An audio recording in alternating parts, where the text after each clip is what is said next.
Welcome to Stitchery Stories, where textile artists share their life in fabric and thread, inspiration, techniques, disasters and delights. And I'm Susan Reeks, enthusiastic embroiderer and textile art dabbler who also loves podcasting. So take a break and enjoy our light-hearted chat, and please share with your friends so they can enjoy it too. Hello and welcome today to our lovely guest, Diane Gaffney. Hi, Diane. Hello, Sue. How are you doing? I'm fine, thank you. Brilliant. Well, it's lovely to talk to you today. Now, before I get started, I have to say, I met Diane and her husband, Jim, at the Yorkshire and Humber Regional Day, so that's part of the Embroiderers Guild, where Diane and Jim had come to do our afternoon talk. And it was a brilliant talk, really, really good. And I actually got roped in as well to help model something. So we'll get on to what that something might have been later on. But so it's really nice to speak to Diane again, because it was an absolutely lovely afternoon and a fabulous talk. So if anybody likes talks on textiles, Diane's the woman for you. Thank you. Right. So now I have a little in a nutshell bio here. So Diane and Jim have been in business buying and selling handmade textiles from Southeast Asia since 1984. They run their shop and website, Textile Traders, in their hometown of Bishop's Castle in the South Shropshire Hills. They give talks, have stands at textile shows, and help to organise 8 World Textile Days around the country. They buy almost everything that they sell from the source, going out to Asia every year. And they are still excited by visiting new villages, revisiting old friends, and finding textiles both old and new. Wow, that's a brilliant little intro there, Diane. Thank you very much for that. So, and before I forget, the best place to find out about Textile Traders and Diane and Jim is at textiletraders.co.uk. And you'll also, and they also find that they've got a newsletter on there, and Diane has a blog when she's travelling, and you can also find them on Facebook as well. So I'll put all of those links on Diane's episode on stitcherystories.com as well, so you can all find and follow along and see what Diane and Jim are up to. So now then, Diane, before we get too started into your Stitchery Stories today, would you like to share with us what you're working on at the moment? What's got you excited? Well, at the moment, I'm busy with World Textile Days. We've just done one in Norfolk, and we've got 2 more left this year. At the end of September, we'll be in Frodsham in Cheshire, and then the final one of the year is in Bristol. So because I'm one of the organisers of these shows, I have a lot to do. I organise them with Maggie Ralph, who's from the African Fabric Shop.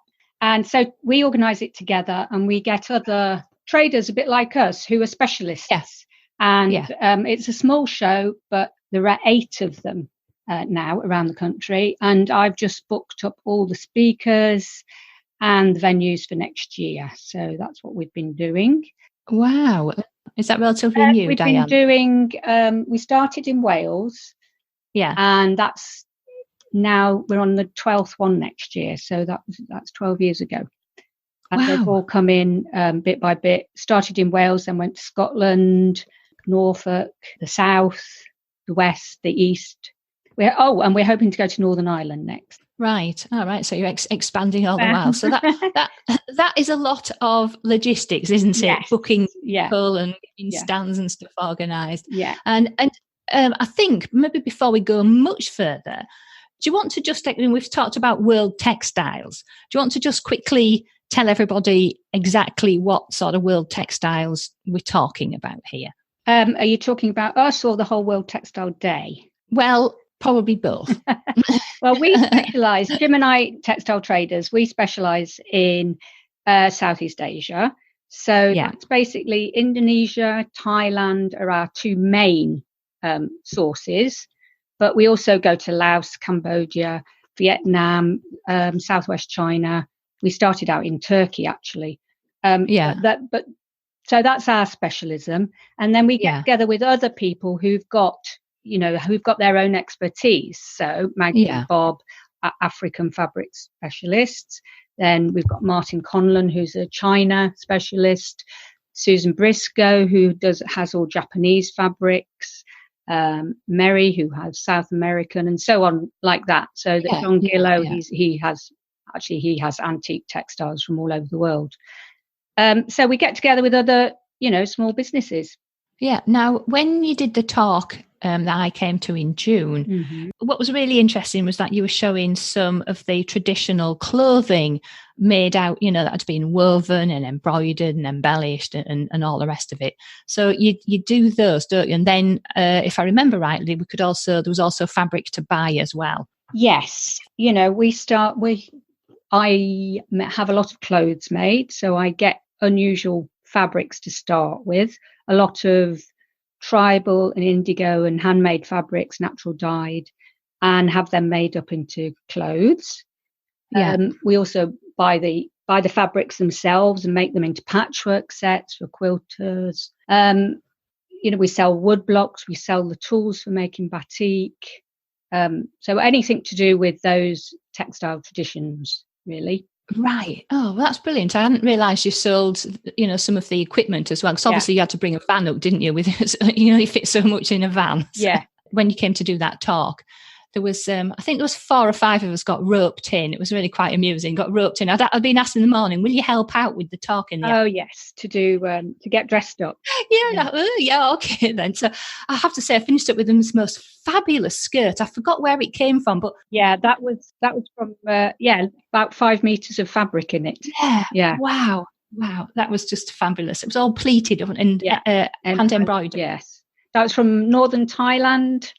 But you get those skirts all over the region. You get them in China, south of China and Vietnam. So those people live all over that Golden Triangle area. Right. So I just digressed there. So we all knew what we were talking about. So you've been doing your World Textiles, and then what else have you got? And then after that, I'm going off to Java. I'm taking a small group of ladies on a batik study tour.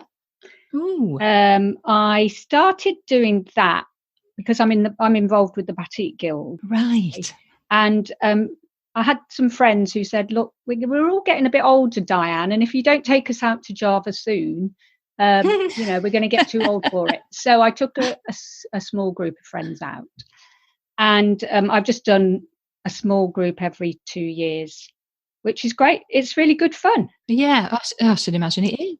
I've been going to Java since 1983, and I think it's easy to get a bit complacent about going out to an exciting and exotic place, and even a little bit bored by it. So it's great to see, to introduce it to other people. And share the excitement. You see it through their eyes, and you realise what an amazing place it is. So yes, yeah. No, that's really, really true. Now, I've been to a couple of places in Thailand and Japan, India, a few different places. Yeah. But I haven't been to Java. I haven't been kind of in a large area of Thailand. I haven't been to Burma. Yeah. Oh, there's lots. Oh, I know. They're on my list. I'm just waiting for my boy to get a bit older. So either he'll want to come with me and be interested, or B, I can go on my own. Yeah.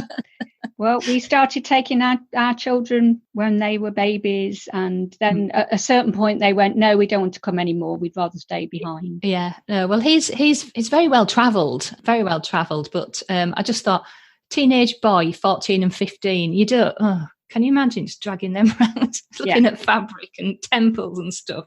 No, a couple of years' time, you'll really enjoy it. And a few years ago, he'd have really enjoyed it. But right now, no, I can't imagine it. So, yeah, you're right. So you're off to Java. Yeah. Fantastic. And then have you got anything else lined up? Well, then after that, I shall be up in northern Thailand. And I settled myself in Chiang Mai, which is in the north of Thailand. And it's a great place. It's just a great place. I love it. And I feel it, it is like a second home there. And I settle in, get clothes made, go down to the markets, make excursions to various villages and things like that. So I'll be doing a couple of months afterwards. Oh, fantastic. So you're avoiding all our rubbish winter weather then? I try to, yeah. That's the idea. Doesn't usually work. Wise woman. Doesn't usually work because no matter how late I come back, I still get some of it. Yeah. So you say you base yourself at Chiang Mai. So do you have like an apartment or a house or somewhere that you base yourself? No, I usually stay at a kind of it's not exactly a hotel, but a place where they have long right. Not long term as in 6 months, but something a few months at a time. You just pay a monthly rent. Right. And then I hire a bicycle. Yeah. And I'm up and down to the market every day. Cool. And what about when you go off exploring? Do you have like local friends, guides who are friends, or people to kind of take you to different places? How would you go about exploring? Usually, I have somewhere that I want to go, and I'll find out how to get there by bus or train. Yeah. And then, if it's really interesting, a lot of the villages you just can't get to without your own transport. Yeah. So, I've explored a lot of the northeast of Thailand, and it's great for indigo. But a lot of the work is in the villages, so you can't really get there. So last year, Jim came out and we hired a car. And actually, driving in Thailand is great. They drive on the same side of the road, and and the roads are fairly manageable in the big city, and that was really good because we can you can really go to some good places then. So then, do you then get everything shipped back? Yes, I usually post everything back these days. Right. Yeah, I mean, precious things I bring back with me. Yeah, and everything else goes in big boxes. Yeah, and get posted back. Yeah. Fabulous. Oh, how exciting! So this is obviously you couldn't help but not be avidly interested and excited about what you're doing. It sounds absolutely wonderful. How did you first get interested in all of this, Diane? Where did you go? What got you started, and what got you started involving it into a business? Well, I was in 1983. I met Jim, and we were both living in Singapore at the time. Right. I was teaching at an international school. Yeah. And Jim was teaching English to Japanese businessmen.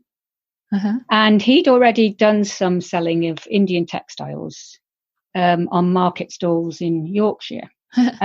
So we had the idea. So he had the idea, really. That's what he wanted to do, was to buy and sell and have our business, which I hadn't thought of. It wasn't my idea. It was his. But because I had a great job and lots of school holidays, been all over the region. So I'd been to Sumatra, Java, Bali, Thailand, and so on, all around Singapore. Yeah, it's a brilliant base, isn't it, Singapore, from travelling? And we'd bought, we'd started buying some things, some puppets, some masks, and carvings, and jewellery, and some batik fabrics. But we didn't particularly focus on textiles. Yeah. And then we brought them back with us when we finished our jobs in Singapore. And soon after that, I had my first son, November, and we did our first market, which was at Anthony Porter's flea market. All right. I don't know if you ever remember that. Yes. Anthony Porter's had a series of flea markets all around Yorkshire. And one of their best ones is at Leeds Queen's Hall. Yeah. And that's where it all started 35 years ago. So we used to do flea markets, student markets, outdoor markets, festivals, all kinds of things like that. Yeah. We were on a flea market actually when we met a curator of ethnography. Oh, what's one of those? Liverpool Museum's ethnic ethnographer. And she commissioned us to make a collection of batik from all over Java, which was, and the museum bought it from us. Yeah. And I think it's still called the Gaffney collection. How fabulous. Which was really good because we had to go all over. We had to buy things, we had to research them, and it really sparked off my interest in textiles. Yeah, and obviously then the batik as well. So now, Oh, that's brilliant, having a collection named after you as well. Yeah. Well, you went and collected it, didn't you? Yeah, So how now? The other thing, I'll have to make sure that we don't spend all damn day talking about this. Yeah. But how do you get on with language and buying from small villages and that sort of thing? It can be very tricky. I can speak Indonesian, and that's quite easy, fairly easy. Thai is much more difficult. I've done some courses in Thai, and I'm now gone beyond. I can do the basics. Yeah. But really, it does feel like you are. But sometimes you're going into village where people are speaking their own tribal language. Right. And I think I use a lot of photographs. Of things that I'm interested in, or show them samples, and people will quickly get the idea. And if they want to sell something, they'll quickly get the calculator out and see what price they want for it. So, how did we manage without calculators? I know. In the world, somebody whips out a calculator and types some numbers in and gives it to you. Yeah. Fabulous. Oh dear. I bet that's been an absolute learning curve as well, hasn't it? Yes. I mean, sometimes you do feel so, like in China, for example, you can't even, and in Thailand, you can't even read the writing. So you just you do feel like a complete, idiot. It makes it so much more difficult, doesn't it? The first time I went somewhere, I can't remember where it might be in Japan or wherever it was, and the writing wasn't, our letters, our Roman alphabet. Yeah, that's it. And you just feel totally, I've had a sense taken away from me now because I can't read where I'm going. Exactly. Yeah. It's very instructive. You really have to rely on people. Yeah, absolutely. Yeah.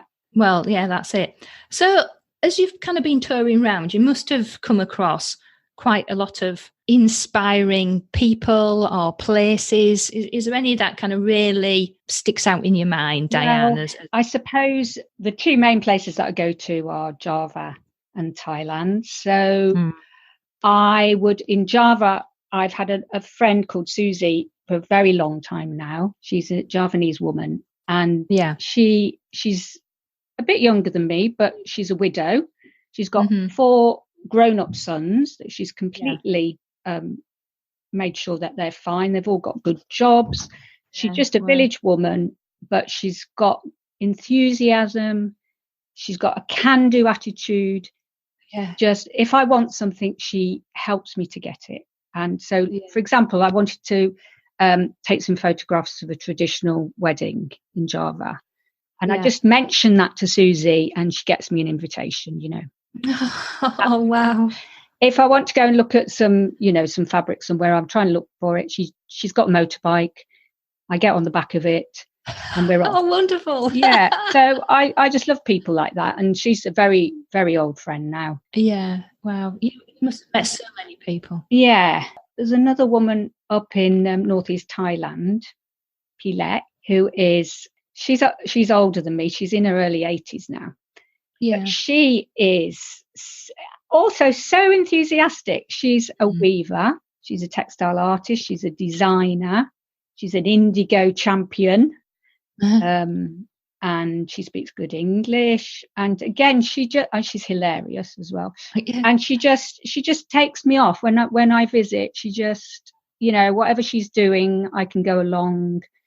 Yeah. And last time when I was there last year, she was going out to a group of village weavers because she teaches them. They want to make their product more saleable. So they're used to doing very traditional weaving, and they want to she makes jacket. So she's trying to show them different patterns they could use or different threads to make their products a bit more saleable for her garments.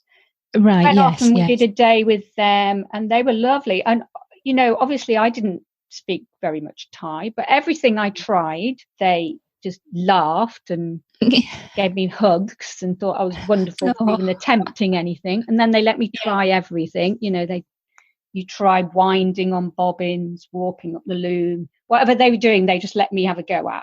Yeah, brilliant. Lots of food and, So I love people like that, and they're usually women. Yes, because in the textile world, it often is women. It's a woman's thing as well, isn't it? And if you're interested, then they're really, they're really happy to show you. Yeah. Wow. Wonderful. Well, they sound out two really brilliant people to have met among so many people as well, no doubt. So is there any particular, I know you specialise in like the Golden Triangle, say Java and Thailand. Yeah. Is there any particular kind of techniques or regional styles that you really, really is your favourite out of all the things that you see? Well, Batik, obviously. It's the thing that I first got interested in. Yeah, yeah. So I've been all over Java. I've learnt Batik from some of the best Batikers, because you can, you can go and learn with them. And then I've taught lots and lots of people over here how to Batik. Yeah. But I think what I love about it is that it's a textile, a fabric that is completely embedded into their culture and their history. Right. I mean, I tell people that there's a Batik Air, an airline in Java called Batik Air. And there are buses and trains with Batik designs on them. Yeah, it's really part of life, and it's an old traditional craft. But yes, there's also lots of young people coming into it and making contemporary art or putting their own spin on things, and so it's very vibrant as well. Right. So I was just going to ask you about that, because quite often we see, these very, very traditional things. It comes like a watershed. Like, does it die out? Yeah. Or do the young people take it on, and then does it stay the same? Or are they going to embrace and move things along a bit as well? So it's nice to say that younger people are taking an interest and taking it forward rather than it dying out. Yes, it is. I mean, some people may see it as something their grannies did or their aunties, but it is in the art colleges as well. And as soon as something becomes cool like that, you get a great. I've seen some great artists in Java. A lot of men. Yeah. So although it's all the women that do all the hard work, it's the men that become the artists. There's not much changes around the world. That's quite amusing, really. But yeah, it's the way of the world as well. I think, isn't it? Especially in more traditional environments as well. Yeah. So, given all of these things, have you got, Diane, a particular high point, would you say? I mean, we talk about people's textile art journey and embroidery journey. You've had that many journeys. Have you got a high point? Well, in 2012, Jim and I had a gap year. Yeah. And we organised our business to leave it behind for a year, and we went off and we decided to do an overland trip.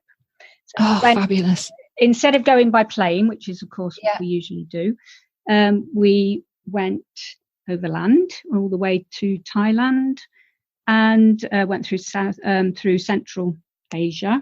Uzbekistan, Kyrgyzstan were amazing, and then we went into China for the first time. We spent 2 months in China.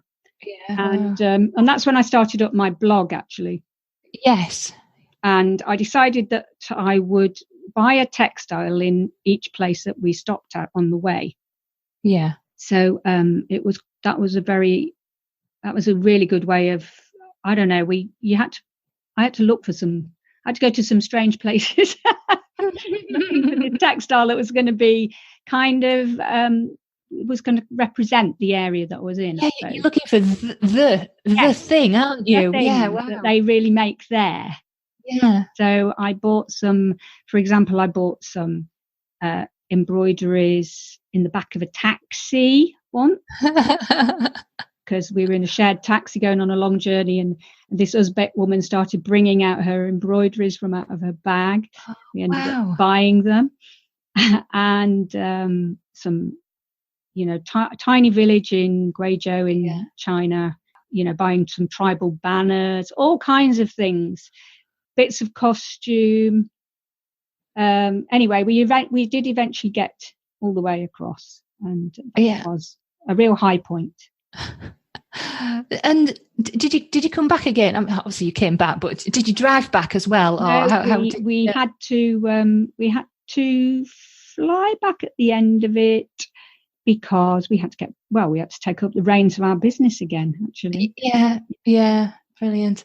Well, when I lived in France, my partner at the time, he was obsessed that we were going to go on journeys. We'd already had a succession of motorhomes. Anyway, what he really wanted was an overland vehicle. So at one point, I finished up being the proud owner of 2 Unimogs, which are like the 4-wheel drive lorry off-road things. They're fabulous. Right. Yeah, brilliant. And the plan was we were going to convert one of these into overland vehicle, and off we would go. Anyway, various things happened along the way, and I just thought, this ain't going to happen. And he finished up being ill and all the rest of it. So I thought, right, stuff it, we'll sell these. So we had 2 for sale. Anyway, one of them was sold to. So I advertised these on YouTube, right? I made some videos and sold them via YouTube. And the guy who came over from America, and him and his friend came over, bought the Unibog, then gave us a deposit, went back, organised a trip, and then they set off from northern France where we were, and they finished up in Mongolia. So they did a similar kind of route to you, went to Mongolia, and then the last we heard, they had actually arrived in Mongolia, and then they sold the Unimog in Mongolia. I think he was a doctor or training to be a doctor, so he said, we can't come back. So that Unimog, God knows where it is now, but it might be still there. It'll be still there, and it'll be going. It was just brilliant. So I was just quite intrigued about all of that. Well, we did ours by public transport, so we did most of it by train. Ah, right. But we did the biggest car thing we did was when our kids were very young, and we went down to southern Turkey, load a state car. Broke down most places on the way, but I love doing a journey. Something about doing a journey that's completely different. So I love things like the Silk Road and the Tea Horse Road and things like that. Yeah, brilliant. I want to do more of that. I know, you're making me have itchy feet now. Again. Right. So with all of this travelling, Diane, right, normally we're talking about embroidery and things, and people have disasters, and we always have a bit of a laugh about some funny story and what we learned about these things. So I thought, well, do you know what? With all of that travelling, I'm sure you've got some kind of disaster that is actually possibly quite funny to share with us. Well, I was thinking about this, and obviously things always, things happen. You get sick, you lose money, you get lost, you get ripped off. All of those things have happened. Yeah, I can remember the toilets in China and Kyrgyzstan being they're unmentionable. Toilets always figure in travelling stories. I did think of starting a new blog actually on the toilets of Asia, because I've got Crohn's disease, and so I couldn't avoid being in them. But anyway, I had to say that one of the biggest kind of disasters, which ended up being great, because I was just thinking, in the vast majority of places, people are very kind. Yes, they come to your aid when you're having a hard time, when something goes wrong. So even if you don't understand anything, like we've talked about, someone will help you.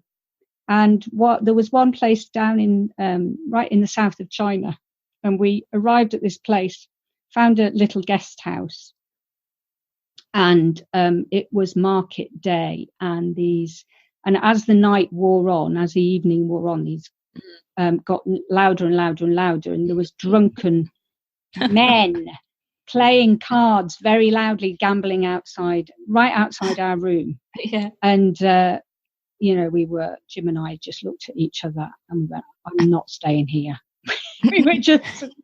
So we packed up our rucksacks, but it was about midnight by now. We just packed up and scarpered. We just went out, and actually we were rescued by 2 lovely young Chinese women who took us along with them for the next 3 days And they worked for a charity, and they were visiting dozens of families in local villages. Oh, right. And they just took us along with them. And honestly, they were some of the most unforgettable days of our trip in Yunnan. But it all started off because, of being in a pretty scary situation. Yeah. Oh dear. And that is so true, though, isn't it? It doesn't matter whether it's embroidery or world travel. Often the best times and the best things grow out of an awful situation. And isn't it wonderful, though, when people do take you under the wing like that? Yeah. And take you to places that you would have never got there on your own. But, you wouldn't have been accepted, possibly, or it's just so brilliant when somebody it's happened to me many times, and it's just wonderful. Right then, Diane, one of the things that I'm dying to know, and you mentioned when you went on your gap year trip that you wanted to buy something in every kind of place. So you buy all these really beautiful things. Do you ever buy anything just for you? And do you find it really hard to part with the things that you do buy? Or have you got over that now? Well, I've been doing it. Yeah, it's quite a long time. So I suppose the answer is yes and no, because I do buy things for myself, although I have ended up selling some of them. There are a few things which I just couldn't ever part with. And a few things I do regret selling, but mostly, I'm buying them with the thought in my mind that they will be going to somebody else. Yes, and it is, and I do like that as well. I really like it when I can remember clearly where I bought it from or who I bought it from, and then the person who buys it from me is getting it. That's a really nice. There was one time when I bought a really nice embroidered jacket from a woman, an Aka woman in a village. And it was right at the end of the trip. So I put it in my rucksack, brought it back with me on the plane. And then a few days later, we were at the Antique Textile Fair. We had a stand there. And someone tried it on and bought it straight away. And that was just great. I really loved that.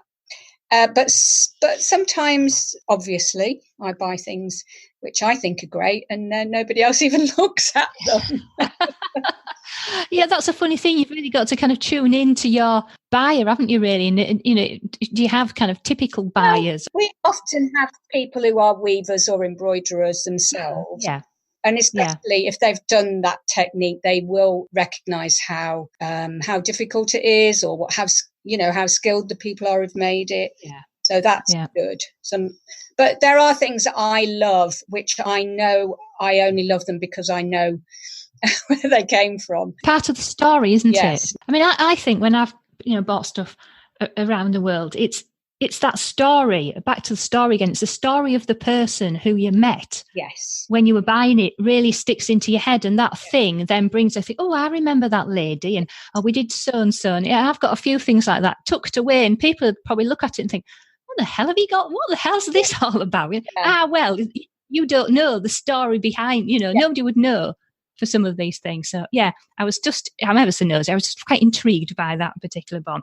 And then again, following up from, you said when you'd planned your gap year trip, that obviously you had to do something with your business. So, and when you're away for periods of time, is there any kind of things, I suppose, you've evolved over the years of how you manage your business with the buying trips and the travel and so on? Well, we've always had somebody else working with us, and when we went off for a year, we had a young woman called Mary who took the business over for a year, and she saw that as an apprenticeship, and she went on to start her own business with South American Peruvian textiles. So that was really good.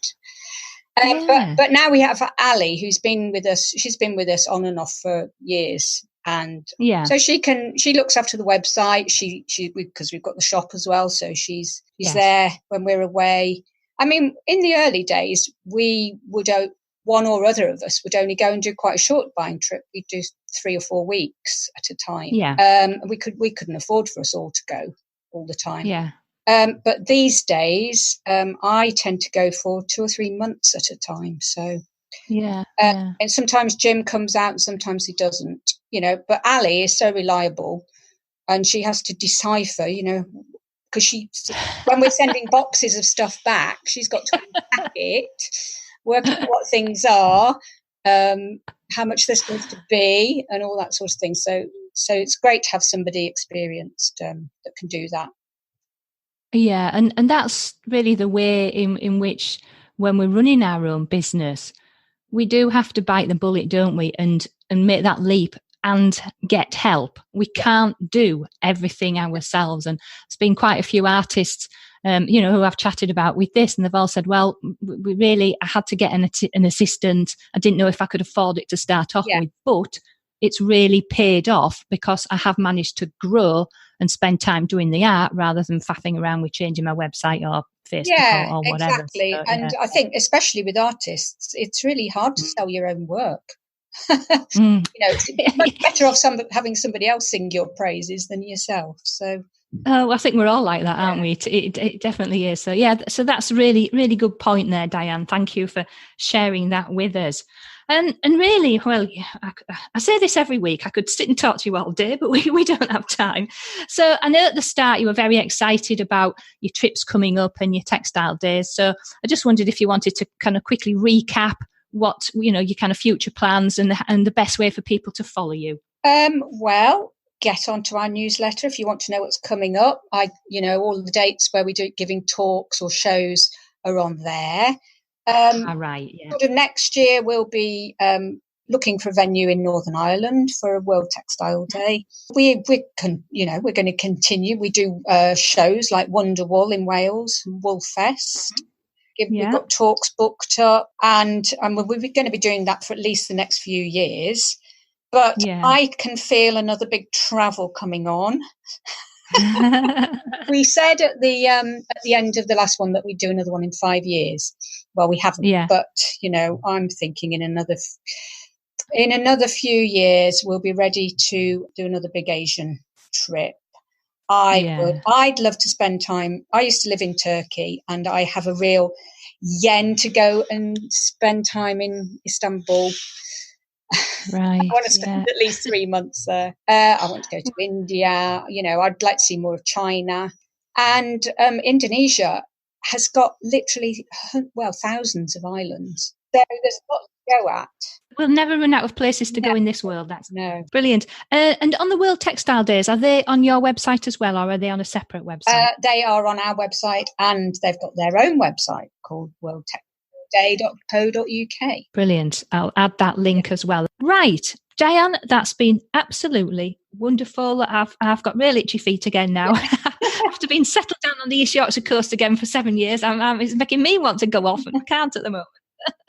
Boy's just starting his GCSE year, so I'm stuck here. For a few years yet, but then after that you can, break through. Exactly. Yeah. And I'm sure everybody would have found it absolutely fascinating how you've combined an absolute love of travel with making a business out of it, and the textiles and the stories and the people. Absolutely wonderful. Really, really inspiring for people as well. Thank you. It's been nice talking to you. Brilliant. Right. So everybody, get yourselves off to Diane's website. All the links will also be on the Stitchery Stories episode. Thanks, Diane. Thanks, bye. Bye, Sue. If you enjoyed this episode and want to hear more, then please join the Stitchery Stories fan club so you can get an email when a new episode is released. It's a quick and easy way of listening and of keeping up with any news and information around this podcast. Please visit stitcherystories.com. Of course, you can listen to Stitchery Stories on plenty of podcast apps at Apple Podcasts, Google Podcasts, Spotify, and plenty more besides. You can also ask your smart speaker to play Stitchery Stories podcast too. But wherever you listen, why not leave us a rating and a review to encourage other people to listen too? I very much appreciate you taking the time to do that for me. So that is the end of our Stitchery story for today.